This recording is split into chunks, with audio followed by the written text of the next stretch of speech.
नमस्कार दोस्तों, एक नए एपिसोड में आपका स्वागत है। फ्रेंड्स, अक्सर हमसे ये सवाल पूछा जाता है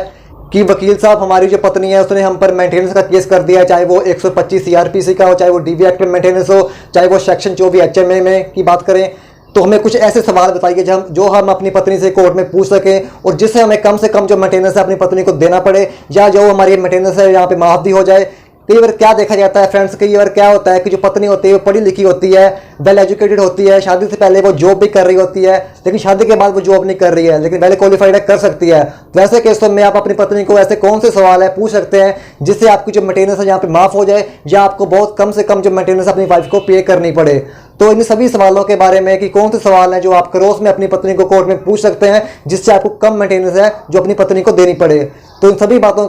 सभी सवालों के बारे में आज मैं बात करने जा रहा हूं। तो फ्रेंड्स, वीडियो शुरू करने से पहले अगर आप हमारे चैनल पर नए हैं और अभी तक आपने हमारा चैनल सब्सक्राइब नहीं किया है, तो इस वीडियो के नीचे आपको रेड कलर में सब्सक्राइब लिखा हुआ दिखाई दे रहा होगा, उसे एक बार क्लिक करके हमारे चैनल को सब्सक्राइब कर ले, ताकि जब भी मैं कोई नई वीडियो लेके आऊँ तो उसके बारे में जो नोटिफिकेशन है वो सबसे पहले आपके फ़ोन पर आती रही। तो आइए शुरू करते हैं आज की वीडियो। फ्रेंड्स, जो पहला सवाल है, कोर्ट में आपकी पत्नी से आपका जो वकील है वो पूछ सकता है क्रॉस में कि आपकी क्वालिफिकेशन क्या है, आप कितनी पढ़ी लिखी हैं, आपने ग्रेजुएशन कहाँ से की है, आपने पोस्ट ग्रेजुएशन कहाँ से की है, आपने जो फलानी डिग्री है वो कहाँ से की है।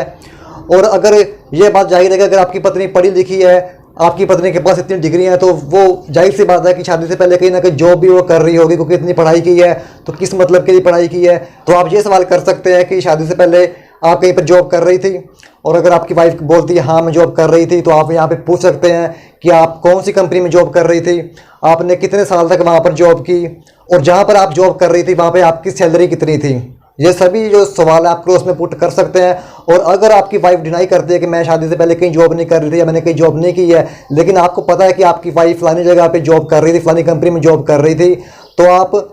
सेक्शन 91 की एप्लीकेशन देके कोर्ट में उस कंपनी के सभी डॉक्यूमेंट मंगवा सकते हैं, उस कंपनी के एचआर को बनवा सकते हैं, ताकि कोर्ट में ये साबित कर सके कि आपकी पत्नी जो है पहले जॉब कर रही थी और अच्छे पहले पैसे भी कमा रही थी। ये सभी जो बातें आप कोर्ट के सामने लेकर आ सकते हैं। लेकिन अगर आपकी वाइफ मान जाती है कि मैं इस जगह पे जॉब कर रही थी, मेरी इतनी सैलरी थी, मैंने इतने साल तक वहाँ पर जॉब की है, ये सभी बातें आप क्लोज में पुट करते हैं क्वेश्चन। अब आप अपनी पत्नी से पूछ सकते हैं कि शादी के बाद आपने कहीं पर जॉब क्यों नहीं की। अगर आपकी पत्नी ने कोई भी रीज़न जो है मेंटेनेंस में नहीं लिखा है कि शादी के बाद उसने जॉब क्यों नहीं की है, तो आप यहाँ पे एक क्वेश्चन पुट कर सकते हैं कि शादी के बाद आपने कोई जॉब यहाँ पे क्यों नहीं की। अगर आपकी पत्नी कहती है कि मैंने शादी के बाद इसलिए जॉब नहीं की, मेरी फलानी मजबूरी थी, मेरे को कोई मेंटल या फिजिकली प्रॉब्लम है, तो आप कह सकते हैं यहाँ पे मेडिकल की मांग कर सकते हैं कि आप मेडिकल दीजिए कि आपको कोई मेंटली या फिजिकल की प्रॉब्लम है जिस कारण से आप जॉब नहीं कर सकती हैं। या आपकी पत्नी कहती है कि मैंने जॉब के लिए काफ़ी ट्राई किया लेकिन मेरे को कोई जॉब मिली नहीं शादी के बाद, तो आप यहाँ पे ये सवाल कर सकते हैं पत्नी से कि आपने जॉब के लिए कहाँ कहाँ पे ट्राई किया है, आपने कहाँ कहाँ पे कोई इंटरव्यू दिया है, आपके पास कोई रिकॉर्ड हो, आपने किसी कंपनी में कोई मेल की हो जॉब के रिगार्डिंग, तो वो मेल हमको दिखा सकते हैं।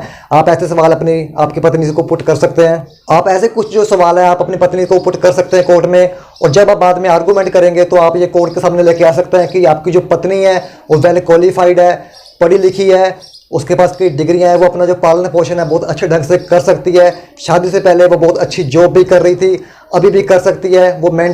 मेंटली और फिजिकली प्रॉपर फिट है, पूरी फिट है, कोई भी ऐसी दिक्कत नहीं है। शादी से पहले वो अच्छी भली सैलरी भी ले रही थी कंपनी से, अभी वो जानकर जॉब नहीं कर रही है ताकि वो अपने पति से मेंटेनेंस ले सके, इस कारण से वो कोई जॉब को ट्राई नहीं कर रही है। अगर ट्राई किया होता तो उसके पास कोई मेल होती, कोई इंटरव्यू दिया होता, कोई उसके पास प्रूफ तो होता कि मैंने जॉब के लिए ट्राई किया है। वो जानबूझ के ट्राई नहीं कर रही है ताकि वो अपने पति से मेंटेनेंस ले सके। यहाँ पे फ्रेंड्स कई ऐसी जजमेंट है जो ये बात कहती है कि अगर आपकी पत्नी जो है वो कैपेबल है, पढ़ी लिखी है, अपना पालन पोषण कर सकती है, अच्छे पैसे कमा रही है, तो वो अपने पति से मेंटेनेंस के लिए हकदार नहीं है। और अगर वो अपने पति से मेंटेनेंस लेती भी है तो उसके जो पति है उसको काफी कम मेंटेनेंस उसकी पत्नी को देनी होगी। और अभी कोई बच्चा वगैरह भी नहीं है, कोई बच्चा भी नहीं है, वो जॉब अच्छी तरीके से कर सकती है। और अगर कोई बच्चा होता भी है तो आजकल तो कई ऐसे लॉ आ गए, अगर आपकी पत्नी की जॉब भी कर रही है, अगर बच्चा भी होता है तो मैटरनिटी लीव मिल जाती है। अगर बच्चा होने के बाद भी जॉब करना चाहे तो बच्चे को साथ में ऑफिस भी लेकर जा सकती है आपकी पत्नी। वहाँ पर भी ऑफिस में भी आजकल हर एक कंपनी में ऐसे सिस्टम बन गया कि वहाँ पे अपने बच्चे को भी आप साथ में संभाल सकती हैं। तो आर्गूमेंट के द्वारा ये जो सभी बातें आप कोर्ट के सामने लेके आ सकते हैं कि आपकी पत्नी वेल क्वालिफाइड, अपना पालन पोषण कर सकती है,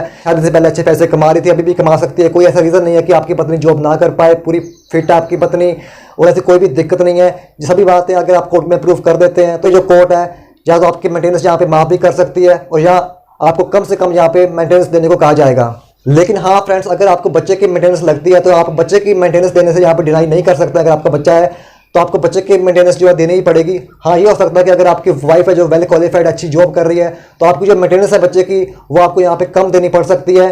कई केसों में जो वाइफ की मेंटेनेंस यहाँ पे आपकी माफ भी हो सकती है, लेकिन बच्चे की जो मेंटेनेंस है वो तो आपको पे करनी ही पड़ेगी। तो फ्रेंड्स, ये थे कुछ जो क्रॉस में आप अपनी पत्नी से सवाल जवाब कर सकते हैं। तो उम्मीद करता हूं कि आज की इस वीडियो से आपको काफी मदद मिली होगी, और अगर आपको जो वीडियो अच्छी लगती है तो कृपया से लाइक और शेयर अवश्य कीजिए, और अगर चैनल पर नए हैं तो सब्सक्राइब करना बिल्कुल ही मत भूलें। जल्दी मिलता हूं मैं एक नई वीडियो के साथ, तब तक दीजिए मुझे इजाजत। धन्यवाद।